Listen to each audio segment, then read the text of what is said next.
Salut à vous tous qui me suivez. Que la grâce, la paix de Dieu vous soit multipliée. Donc, je suis Franck, euh, prédicateur de l'Évangile, donc chrétien. Voilà, donc ce message en tout cas s'adresse aux chrétiens et aux non-chrétiens, hein. C'est pour aider beaucoup d'entre nous à, à comprendre, hein. C'est des choses qu'il y en a ne savent pas. En ce qui concerne la magie, voilà, parce qu'aujourd'hui, on voit des choses voilà, qui sont pratiquées par les magiciens, on voit ce qu'ils font et beaucoup de personnes le suivent, hein, beaucoup de personnes voilà, les acclament, voilà, on le voit. Et du coup, ben, nous, en tant que chrétiens avant tout, et aussi bien sûr, surtout nous qui sommes les prédicateurs, on se doit parfois d'apporter un éclairage pour essayer d'expliquer un petit peu est-ce que la magie, euh, à la lumière de la Bible bien sûr, hein, est-ce qu'elle est bonne ou pas? Voilà, est-ce qu'un chrétien peut aujourd'hui acclamer un magicien? Voilà. J'ai un chrétien ou un non-croyant, est-ce que c'est bien voilà, d'aller voir un magicien, de prendre son argent, aller payer un ticket pour aller voir un magicien? Est-ce que c'est bien voilà, de, de- d'être d'accord avec un tour de magie, avec une personne voilà, qui est capable de, comment dire, de passer sa main à travers un mur? Voilà. Une personne qui est capable de marcher sur l'eau, comme on voit sur le net, hein. Il y a un Britannique qui a fait cela il y a quelques années. Voilà, les gens qui font des choses extraordinaires, même ici en France, ici, il y a des magiciens renommés hein, qui sont invités sur les plateaux de télé, tout ça, hein, qui sont capables de lire dans les pensées, qui sont capables voilà, de deviner des choses. Voilà. Voilà, est-ce que par rapport à la Bible, est-ce que c'est bien ou pas? Parce qu'il y a des chrétiens aussi qui le suivent, il y a des chrétiens qui pensent que c'est pas mauvais en soi, c'est pas mauvais en soi ce qu'ils font, ça fait du mal à personne. Voilà. Est-ce que c'est bien ou pas? Vous voyez, physiquement, c'est pas mauvais. Mais par rapport à la Bible, est-ce que c'est bien? Parce que la Bible nous révèle beaucoup de choses. Une des choses que la Bible nous révèle, c'est le côté invisible que l'œil ne voit pas. Vous voyez, ça aussi, il ne faut jamais oublier. Parce que c'est les personnes qui opèrent de la magie, qui font ces choses, ils travaillent dans ce domaine-là. Ils travaillent derrière l'œil humain. Voilà. Parce que vous ne voyez pas, comment dire, vous ne voyez pas, comment je peux dire ça, pour me faire comprendre. Je prends un exemple. Par exemple, voilà, moi j'ai ma souris là, voilà. Sur le bureau, il n'y avait pas de souris. Il n'y avait pas de souris. Et le magicien me fait apparaître une souris. Mais moi, je n'ai pas vu la souris arriver. Vous voyez? D'où elle est venue, comment il a fait. Elle est apparue comme ça. Elle n'y était pas. Il claque les doigts, il y a la souris. Il reclaque les doigts, la souris disparaît. Vous voyez? Là, on rentre dans le domaine spirituel, le domaine des esprits. Et dans ce domaine-là, dans cette réalité spirituelle, l'œil est invisible. Vous voyez? Et ce domaine spirituel, c'est le domaine que beaucoup ignorent. À commencer par certains chrétiens, malheureusement, voilà, qui ne se posent jamais la question, mais comment font-ils? Comment un homme comme moi est capable de faire ça? Comment il peut faire apparaître quelque chose qui n'était pas là? Comment il peut deviner ce que je pense? Voilà. Comment il peut faire ce qu'il fait? Comment? Et nous, on ne voit rien. On ne voit pas. Il est là, comment dire? Il démontre les choses, mais nous, on ne voit pas. Mais parce que l'œil humain est aveugle aux réalités spirituelles. Mais le magicien a accès à cette réalité-là. Mais comment fait-il? Par quels moyens? Vous voyez? Comment arrive-t-il à faire cela? Et c'est quoi les contreparties? Vous voyez? Parce que faut se poser la question. Oui, ils font cela pour faire plaisir aux gens. Oui, ils sont invités derrière, oui. Mais vous croyez vraiment que voilà, c'est... Lui, il est devenu magicien comme ça. Un matin, comme ça, il a été à l'école et puis voilà.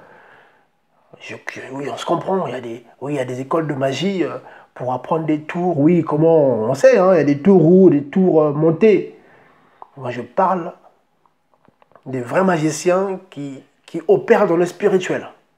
Pas des faux magiciens, voilà, qui ont appris des tours pour impressionner. Ça existe aussi. Moi, je parle des vrais magiciens que vous connaissez sur les réseaux sociaux. Il y en a plein qui font des choses extraordinaires. Une personne, voilà, qui rentre dans un café et qui traverse, voilà, qui traverse, voilà, une paroi de verre pour se retrouver à l'extérieur. Il passe pas par la porte, il passe par le mur, devant tout le monde. Pas de montage. Les gens sont là, ils filment avec leur téléphone. Ils serrent la main comme ça à quelqu'un qui est à l'extérieur. Il passe sa main à travers une vitre, il serre la main à quelqu'un derrière. Ou à travers un mur. Voilà, c'est des réalités, les gens le voient et les gens sont impressionnés. Comment arrivent-ils à faire cela, ces personnes, ces messieurs? Très souvent, ce sont des hommes. Vous voyez, il y a beaucoup qu'on connaît ici en France, hein, voilà, pour ne pas citer leur nom. Voilà, il y en a un qui est d'origine maghrébine, voilà, qui est connu ici en France, qui fait des choses, voilà, des tours de magie comme ça. Mais est-ce que, à la lumière de la Bible, c'est bien ou pas? Parce que la Bible nous parle aussi de magiciens, hein, de la Nouvelle Alliance, donc on l'appelle le Nouveau Testament. On nous parle de deux cas, de deux personnages, deux histoires concernant les magiciens. Vous voyez, que je vais lire d'abord, hein, pour qu'on se comprenne, pour vous montrer que voilà, pour que vous compreniez, hein, vous qui ne savez pas, que ce pouvoir qu'ils utilisent n'a rien à voir avec déjà le pouvoir de Dieu. C'est important. Voilà. Parce que qui dit pouvoir, dit esprit derrière. Attention. Voilà. Qui dit pouvoir, dit esprit. Vous verrez que quand, voilà, quand les apôtres ont opéré des miracles, des prodiges, c'était par le Saint-Esprit. C'était un esprit derrière, le Saint-Esprit qui opère. Et de la même manière aussi, les magiciens, quand ils opèrent, c'est par aussi des esprits derrière. Vous voyez, parce que nous, on n'est que des hommes. Ces personnes qui font ces tours de magie sont des hommes comme nous. Vous voyez? Donc pour accéder à la réalité spirituelle, il faut se faire aider. Il faut qu'on puisse t'introduire pour accéder. C'est pareil pour voilà, les disciples de Jésus-Christ. Voilà, nous, pour accéder aux réalités spirituelles, il faut que Dieu puisse nous introduire dedans. Pareil aussi pour ces hommes aussi, pour accéder, pour être capable, voilà, de tromper l'œil humain, être capable, voilà, de faire disparaître un objet pour le faire apparaître à 10 km là-bas, là, et pareil de faire de même. Là, du coup, c'est la réalité spirituelle. Là, du coup, on rentre dans le domaine des esprits. Parce que dans le spirituel, il n'y a pas la notion de temps. Vous voyez, un esprit peut être ici et être en une seconde aux États-Unis, à New York, et revenir. Parce qu'il n'y a pas la notion de temps. La notion de temps, c'est lié à nous, là, à nous. Vous voyez? Et donc, une personne qui a accès, voilà, à cette réalité, que ce soit du bon côté, hein, je dis bien, grâce à l'Esprit de Dieu, le Saint-Esprit, ou du mauvais côté, parce que pour nous, voilà, en dehors de la Bible, tout ce qui pratique les arts magiques, pour nous, c'est pas bon d'après la Bible. Bon, après, je vais donner des passages. Tous ceux qui ont accès, voilà, il faut qu'on t'introduise, simplement, voilà. Vous voyez, je vais vous parler de ces deux histoires, que ce ne soit pas trop long. Voilà, donc le but, c'est vraiment pour essayer d'apporter cet éclairage, surtout à beaucoup de chrétiens qui ignorent ces choses-là. Voilà, beaucoup ne le savent pas, parce que malheureusement, ils ne lisent pas leur Bible. Et ils se mettent parfois à vénérer ou à acclamer des personnes peut-être qu'il ne faut pas acclamer. Regardez, je prends l'histoire déjà de Simon le magicien, regardez. Dans Acte 8 là-bas, regardez. Après, ce ne sera pas trop long. Regardez, Acte 8, qui nous parle de Simon le magicien. Regardez, Acte 8, je prends à partir du verset 5. Là, on nous parle de Philippe, hein, qui quitte Jérusalem. Après la lapidation d'Étienne en Acte 7, il y a eu une grosse persécution des chrétiens. Une partie a quitté la ville et s'est réfugié dans les villes aux alentours. Donc Samarie faisait partie, plutôt Philippe faisait partie de ces hommes qui avaient fui Jérusalem à cause de la persécution. Voilà, qui était survenue après la mort d'Étienne. Ça, c'est juste pour essayer d'expliquer un peu, voilà. Comprenez-moi. Alors, donc, qu'est-ce qu'on apprend? Regardez, là, on nous parle On va nous parler d'un magicien qui s'appelle Simon. Regardez. Acte 8, 5. C'est écrit dans vos Bibles. Hein. Vérifiez, s'il vous plaît. Philippe étant descendu dans la ville de Samarie, voyez. Bon, je prends à partir du verset 4 pour qu'on se comprenne. Alors, ceux qui avaient été dispersés allaient de lieu en lieu, annonçant la parole de Dieu. Voilà. Verset 5. Philippe étant descendu dans la ville de Samarie, leur prêchait Christ. Philippe, il est arrivé dans une grande ville. Samarie, c'est une grande ville. Comme Paris, il arrive, il prêche Christ. Voilà. Il prêche Christ. Regardez. Et les foules d'un commun accord étaient attentives à ce que Philippe disait. L'écoutant, lorsqu'elles virent les signes qu'il produisait. Donc Philippe, en prêchant Christ, produisait des choses. Voilà pourquoi la foule l'écoutait. Sinon, tu peux crier, les gens ne te regardent pas, ils ne te calculent même pas. Mais s'ils l'ont calculé ici, pour qu'on se comprenne, c'est parce qu'il opérait des choses. Regardez, le verset 7. Car les esprits impurs sortaient en criant à haute voix hors des personnes, hors de plusieurs qui en étaient possédés. Donc, vous voyez, et beaucoup de paralytiques et de boiteux furent guéris. Donc, en prêchant Christ, Philippe, qu'est-ce qu'il fait? Il priait pour les gens. Voilà, donc il voyait un démoniaque, une personne possédée, démon, sort, le démon sortait. Ça veut dire que Philippe avait accès à la réalité spirituelle. Voilà, c'est ça, c'est ce que je voulais vous dire, ce que je vous disais tout à l'heure. Voilà, il faut rentrer dans cette réalité pour être capable de chasser un démon. Bon, c'est une parenthèse. Vous voyez? Bien sûr, grâce au Saint-Esprit, lui, il le fait ici par le Saint-Esprit. Mais regardez la suite, verset 8. Donc là, on apprend que voilà, Philippe faisait de grandes choses. Verset 8, ce qui causait une grande joie dans la ville. Vous voyez? Donc les gens étaient contents de voir cela. C'est bien, une personne qui guérit les malades, qui chasse les démons. C'est une bonne nouvelle. Mais est-ce que les magiciens, c'est ce qu'ils font? Non, ils vous font le tour de magie, ils vous impressionnent. Mais est-ce qu'ils guérissent les malades? Non. Toi, tu es malade, tu vas voir le magicien, tu payes ton billet, tu vas le voir. Est-ce que tu ressens de la guérie? Non. Tu étais impressionné, waouh, c'est beau, waouh. Et après, derrière, rien. Et je dirais même que parfois, ça peut devenir dangereux pour certains. Mais bon, ça, c'est autre chose. Là, je ne parlerai pas de ça. Regardez. Verset 9, regardez, qu'est-ce qu'on apprend? Or, il y avait auparavant de la ville un homme nommé Simon, qui exerçait l'art de la magie et ensorcelait le peuple de Samarie en se faisant passer pour un grand personnage. Ouais, donc ici, on lie la magie à la sorcellerie. Voilà, donc il exerçait des tours, voilà, il faisait des choses, il pouvait faire sortir du feu, il pouvait faire sortir des choses, vous voyez? Mais jamais ce magicien n'a opéré ce que Philippe, qui venait juste d'arriver de la ville, opère ici. Délivrance, guérison. Vous voyez, voilà pourquoi la foule s'est mise à suivre Philippe. Parce que le magicien n'a jamais opéré cela. Vous voyez, regardez la suite.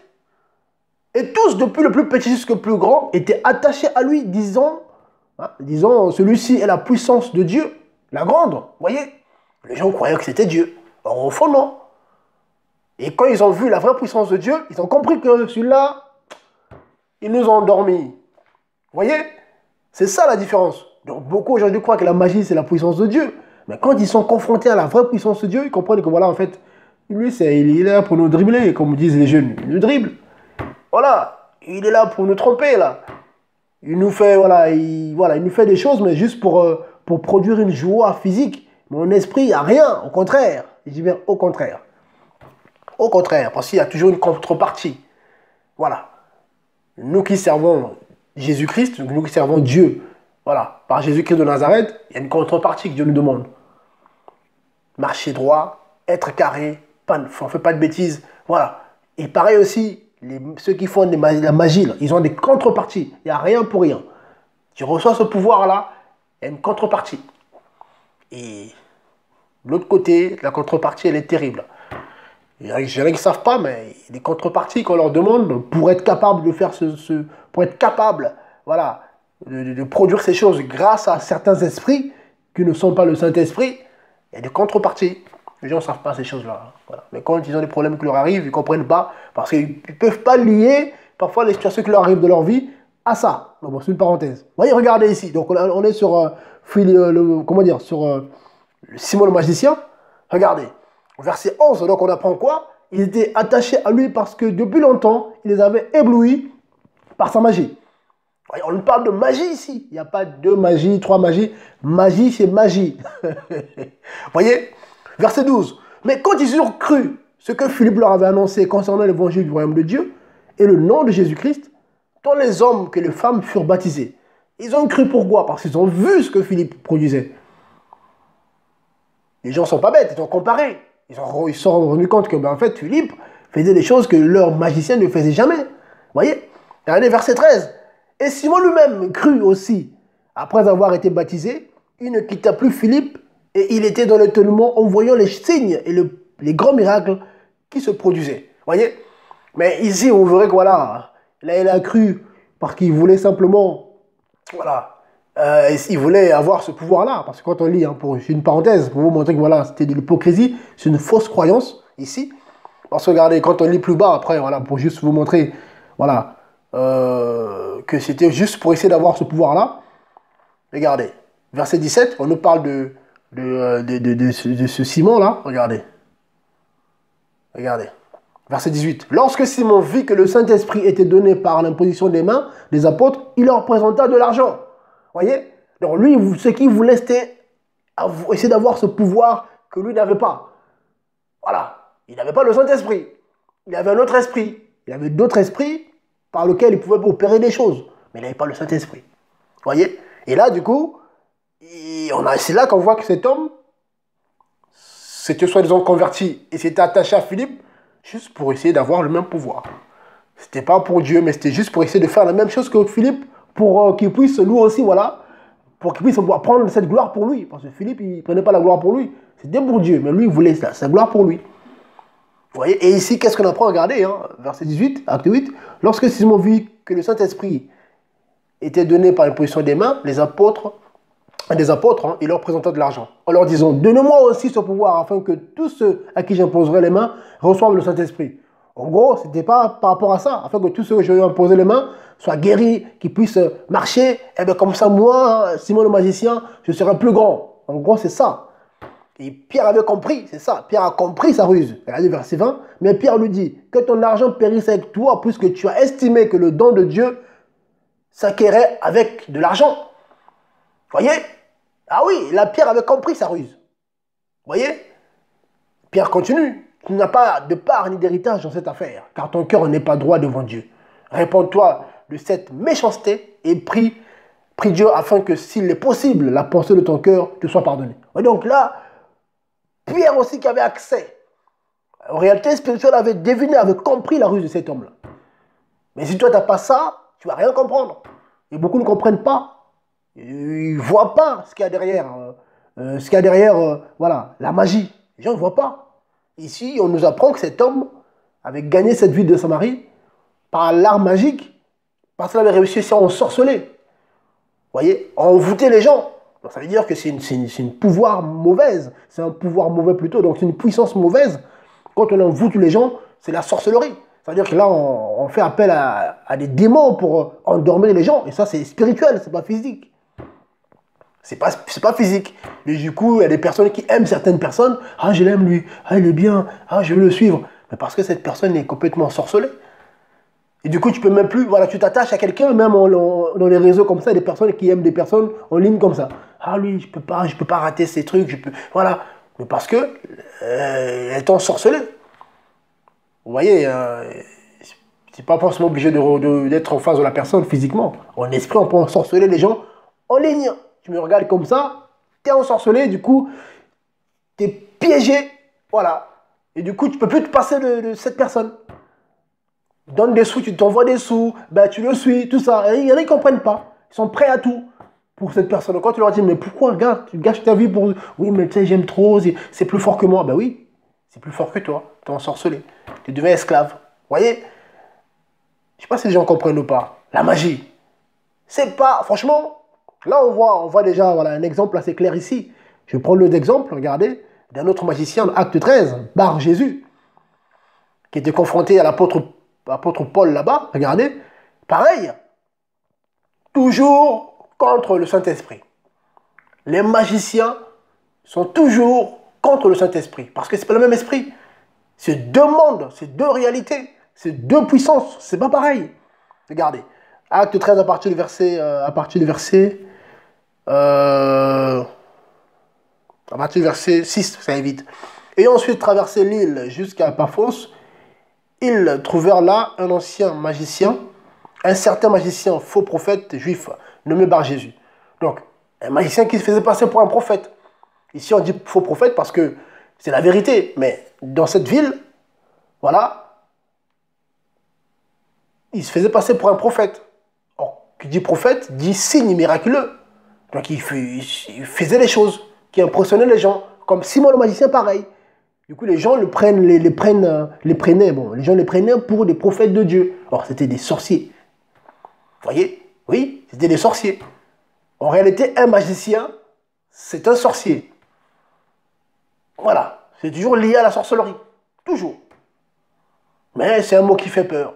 Parce que les gens aujourd'hui, surtout nous en Europe ici, quand on parle de sorcier, c'est chapeau, des dents. Vous ne savez pas. Alors, ça aussi, c'est un voile qu'on met aux gens. Non. Le sorcier, c'est en esprit. Voilà. Le sorcier, c'est en esprit. Il peut t'endormir, il peut te dominer. Toi, tu ne sais pas que tu es dominé. Tu crois que c'est toi qui penses. Non, mais celui qui t'oblige à penser comme ça. Voilà. Ah, mais ça, c'est ma volonté. Non, ce n'est pas ta volonté. C'est sa volonté à lui qui t'impose. Voilà. Parce que toi, tu n'as pas de force pour résister à la force qu'il a. Vous voyez? Regardez la suite. Verset 7. Donc, ce Bar-Jésus, qui était avec le proconsul Sergius Paulus, homme intelligent. Vous voyez? Donc, ce Bar-Jésus dominait ce proconsul. Voilà. Ça, en gros, c'est ça. Qu'est-ce qu'on apprend? Ce proconsul, qui était intelligent, fit appeler Barnabas et Saul. Donc, Paul, désirant entendre la parole de Dieu. Voilà. Et ça n'a pas plu à Bar-Jésus. Donc Élimas, bon, allez la suite, verset 8. Mais Élimas le magicien, vous voyez, Élimas le magicien, car c'est ce que signifie ce nom, leur résistait cherchant à détourner de la foi le proconsul. Vous voyez? Donc le magicien ne va jamais te parler de Christ, ni de la parole de Dieu. Vos magiciens là, ils vous parlent de Jésus-Christ? Est-ce qu'ils vous parlent de la Bible? Est-ce qu'ils vous parlent même de Dieu? Non! Pourquoi ils ne vous parlent pas de Dieu? C'est quand même curieux, ils ont un pouvoir surnaturel, mais ils ne vous parleront jamais de Dieu. Parce que quelque part, ça montre que leur pouvoir ne vient pas de Dieu. Ça vient d'un autre Dieu, un faux Dieu, qu'on connaît tous. Belzébul, le prince des démons, c'est Satan. La Bible l'appelle aussi Belzébul. Voilà. Il a beaucoup de noms, le prince des mouches. Le serpent ancien. Le diable lui-même. Avec bien sûr ses démons, il n'est pas seul. Il n'est pas seul à faire tout, non. Ça reste un esprit. Il ne peut pas être partout en même temps. Voilà. Donc il travaille avec beaucoup d'autres démons. Ils sont des myriades et des myriades. Les gens oublient. Les démons ils sont beaucoup. Vous voyez? Donc ici, cet homme, le magicien, ne voulait pas que le proconsul soit converti.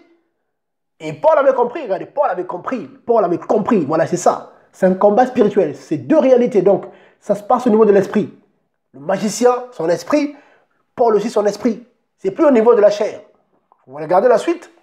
Alors, Saul, appelé aussi Paul, rempli du Saint-Esprit, donc rempli de la puissance de Dieu, c'est là du coup il y a un combat. Fixez les yeux sur lui et dit, ouais, donc là il y a un combat. Donc c'est ça, c'est l'Esprit de Dieu contre les esprits que lui utilisait pour se faire passer pour un faux prophète. Qu'est-ce qu'on apprend? Paul dit quoi? Verset 10. Ô homme plein de toutes sortes de tromperies et de ruses, fils du diable, fils du diable, ennemi de toute justice, ne cesseras-tu pas de pervertir les voies droites du Seigneur? Et maintenant, voici la main du Seigneur est sur toi. Tu seras aveugle et tu ne verras plus le soleil jusqu'au temps fixé. Immédiatement, l'obscurité et les ténèbres tombèrent sur lui et il tournait de tous côtés cherchant quelqu'un pour le conduire par la main. Vous voyez? Et là, qu'est-ce qu'on apprend après? Regardez. Verset 13, verset 12. Alors le proconsul, voyant ce qui était arrivé, crut. Voilà. Étonné par la doctrine du Seigneur. Donc la doctrine de la Bible est, comment dire? La doctrine de la Bible se manifeste aussi par le miracle, par les signes extraordinaires. Le monsieur a fini aveugle pour un temps. Voilà. Vous voyez? Voilà, c'est ça. Après, on apprend, et verset 13, et quand Paul et ceux qui étaient avec lui furent partis, de Paphos, ils vinrent à Perge, voilà. Donc là, ils ont continué leur mission. Donc voilà, on nous parle de deux cas. Donc Simon le magicien et Bar Jésus, donc Élimas. Voilà, dans les deux cas, on nous parle, voilà, de deux réalités, de deux forces. Donc la magie, ce n'est pas bon. Même la Bible interdit cela. Regardez, il y a un passage où le Dieu de la Bible interdit cela, dans l'Ancienne Alliance, dans l'Ancien Testament qu'on dit couramment. Regardez, donc je vais lire un passage rapidement. Alors, je vais lire un passage dans le Deutéronome, hein, pour vous montrer que voilà, donc, Dieu n'est pas d'accord avec la magie. Dieu est contre la magie. Regardez, qu'est-ce qu'on apprend? Deutéronome 18, verset 9. Regardez. Regardez ce que le Seigneur dit. Quand tu seras rentré dans le pays que Yahweh ton Dieu te donne, tu n'apprendras pas à faire les abominations de ces nations-là. Verset 10. Qu'on ne trouve au milieu de toi personne qui fasse passer par le feu son fils ou sa fille, personne qui pratique la divination, l'astrologie, l'augure, la sorcellerie, ni d'enchanteur qui use d'incantations, personne qui consulte les médiums ou dise des bonnes aventures, personne qui interroge les morts. Voilà. Car quiconque fait ces choses est une abomination pour Yahweh. Et à cause de ces abominations, Yahweh ton Dieu va chasser ces nations devant toi. Voilà. Voyez? Donc, la magie, hein, c'est voilà, l'art d'enchanter. Hein. L'enchanteur, c'est ça, c'est la magie. Voyez? C'est la sorcellerie en fait. Donc, c'est interdit. Donc, voilà, c'est ce que je voulais partager en tout cas à vous qui me suivez. Donc, vos magiciens, il ne faut pas le suivre. En tout cas, toi qui te dis chrétien, voilà, tu ne peux pas être d'accord avec la magie. Au contraire, il faut dénoncer cela parce qu'il y a des esprits derrière. Voilà, quand ils font leur pratique magique, là, ça impressionne des gens, mais ces démons qui sont derrière opèrent des choses dans la vie de ces personnes qui le suivent. Et après, ces mêmes personnes ne se sentent pas bien, ça ne va pas dans leur vie, et ils ne sont pas capables de relier leur malheur à un spectacle de magie ou voilà, vous voyez. Donc la magie n'est pas biblique. Pour ceux qui ne le savaient pas, voilà. Donc je voulais juste apporter cet éclairage-là. Donc faites attention s'il vous plaît. Donc la magie est liée à la puissance démoniaque. Voilà. Donc ce sont des démons, voilà, qui opèrent ces faux miracles, au travers de ces hommes. Donc ces hommes qui font de la magie aujourd'hui, il y a la magie noire, la magie blanche, tous ces magiciens-là qui font des choses extraordinaires, ben, ils travaillent avec des démons. Voilà. Qui leur donnent la capacité d'opérer ces choses. Et en contrepartie, eux, ils doivent donner des choses derrière. Mais ça, ils vous diront jamais ce que c'est. Nous, grâce à Dieu, on sait ce qu'ils font derrière. Voilà. Parce qu'il n'y a rien pour ces esprits, pour ces démons. Il n'y a rien pour rien. Voilà. Il n'y a rien pour rien. Voilà. Donc, en tout cas, merci à vous. Voilà, donc c'était Franck. Donc, on va essayer de faire d'autres vidéos pour répondre à certaines questions. Donc, la magie, par rapport à la Bible, est mauvaise. La magie est dangereuse. La magie est du diable, tout simplement. La magie, c'est du diable. La magie, c'est de Satan. Voilà. La magie, ce sont des démons derrière. Donc, quand tu es content là, tu vois, il a fait ça, c'est beau. C'est un démon qui le fait. Voilà. Donc, en tout cas, merci à vous. Que le Seigneur vous garde. Soyez encouragés. Très bonne journée ou très bonne soirée. Ça dépend là où vous me suivez. Voilà. Donc, arrêtez de suivre ces magiciens. Salut, merci.